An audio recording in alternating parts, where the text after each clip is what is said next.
Hello, welcome to News English Alumni Radio and Television Station. Here comes the news today. North Korean leader Kim Jong-un arrived in Hanoi on February 26th to attend the U.S.-North Korea summit on February 27th and the 28th. The train-carrying North Korean leader Kim Jong-un arrived at Dongdang Station, Langsheng. Welcoming Mr. Kim Jong-un at the door of the train was Mr. Võ Văn Thưởng, member of the Politburo, secretary of the Party Central Committee, head of the Central Propaganda Department, and many Vietnamese officials.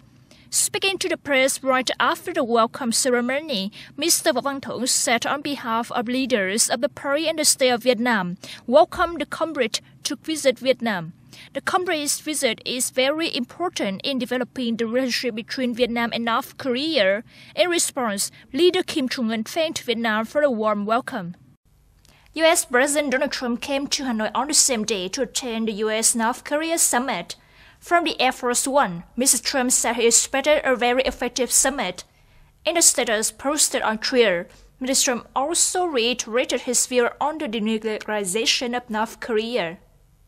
With the complete denuclearization, North Korea will quickly become an economic power.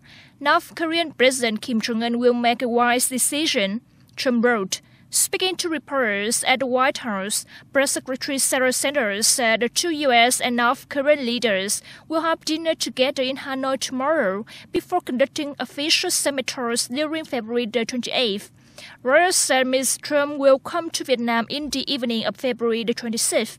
One of the focal points of interest by the world community is whether this U.S.-North Korea summit can make a joint statement with specific steps toward North Korean denuclearization and U.S. corresponding measures to respond to North Korea.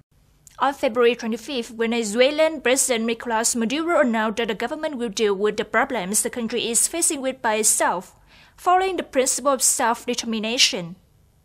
Mr. Maduro wrote on Twitter, the United States and its allies need to know that autonomy is happening in Venezuela. We will deal with domestic issues by solidarity with the Bolivian government I am leading. Meanwhile, the United States yesterday announced new sanctions against the Venezuelan government and urged allies to freeze assets of the country's state-owned oil company, PDVSA. New U.S. sanctions are announced by Vice President Mike Pence in Bogota, Colombia.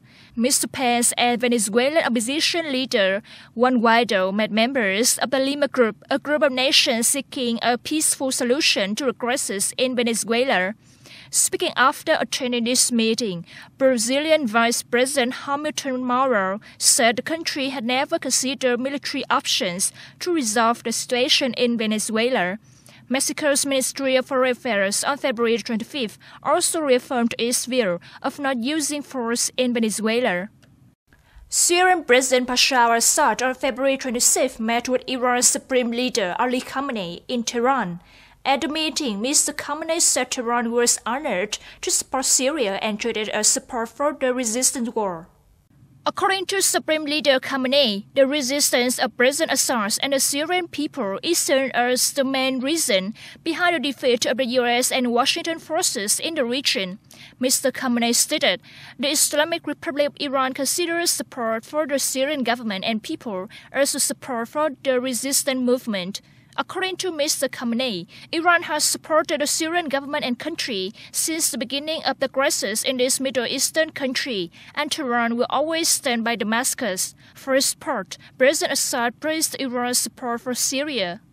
That's all for News English for today. Thank you for joining us, and goodbye.